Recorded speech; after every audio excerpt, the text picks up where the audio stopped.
Bonjour, aujourd'hui c'est le 22 avril et nous sommes toujours en quarantaine. Je voudrais lire avec vous dans le psaume 45, verset 2. Des paroles pleines de charme bouillonnent dans mon cœur. Je dis, mon œuvre est pour le roi, que ma langue soit comme la plume d'un habile écrivain. Tu es le plus beau des fils de l'homme, la grâce est répandue sur tes lèvres. C'est pourquoi Dieu t'a béni pour toujours. La grâce est répandue sur tes lèvres. Ce texte décrit une fête de mariage, l'entrée de l'épouse, le roi qui est là, il a des habits magnifiques, il a de la musique, il a de la poésie. Certains pensent que ce psaume parle du mariage du roi Salomon. Que ce soit le mariage du roi Salomon ou d'un autre roi, cela n'a pas d'importance ici. Le plus important, c'est que ce texte est cité dans le Nouveau Testament, notamment dans l'Épître aux Hébreux de chapitre 1, pour parler du Messie. C'est un texte messianique, alors. Si ce texte est messianique, c'est qui ce roi? Et d'ailleurs, la réponse est dans le texte. Il a été oint. Le mot Christ vient, c'est ce que ça veut dire, le mot Christ, le Messie. C'est lui qui a été oint. Et donc, le Christ qui a été oint, Jésus, il est là avec son épouse. Quand on regarde le peuple du Seigneur dans l'Ancien Testament et dans le Nouveau Testament, on voit un peuple. Jean, dans Apocalypse, dans les plusieurs chapitres qui parlent de la rencontre du peuple du Seigneur avec son maître, dans l'éternité, on le voit sur une colline, sur le mont Sion, on le voit devant le trône.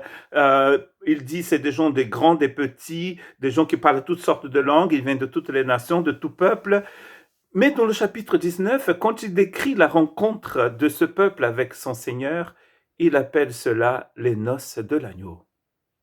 Donc, une fête de mariage. L'épouse est habillée en blanc et dans Apocalypse, le blanc symbolise les actes de justice du Seigneur dans son peuple. Une fête de mariage.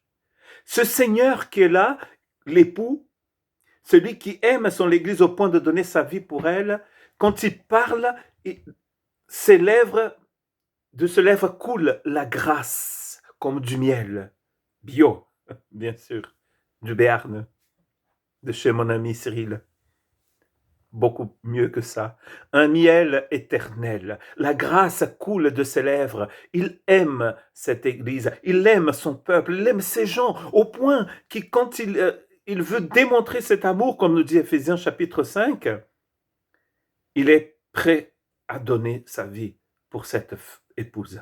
Je me souviens encore de mon mariage en 1997 chez Robin de Bois, dans le Nottinghamshire, en Angleterre.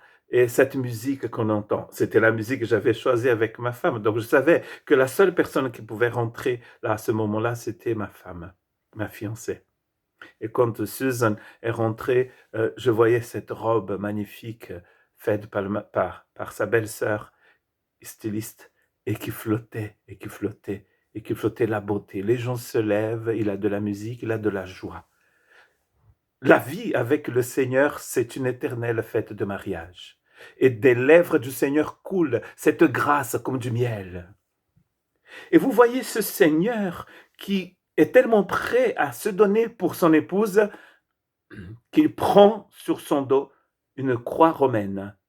Il est crucifié sur le Golgotha et de ses lèvres coulent des paroles de grâce, les 7 paroles du Christ. Père, pardonne parce qu'ils ne savent pas ce qu'ils font. Entre tes mains, je rends mon esprit. Vous voyez ces paroles de grâce qui coulent continuellement des lèvres du Seigneur, tous les jours, pour toi, car il t'aime d'un amour éternel. Aucun époux n'aime sa femme comme le Seigneur t'aime.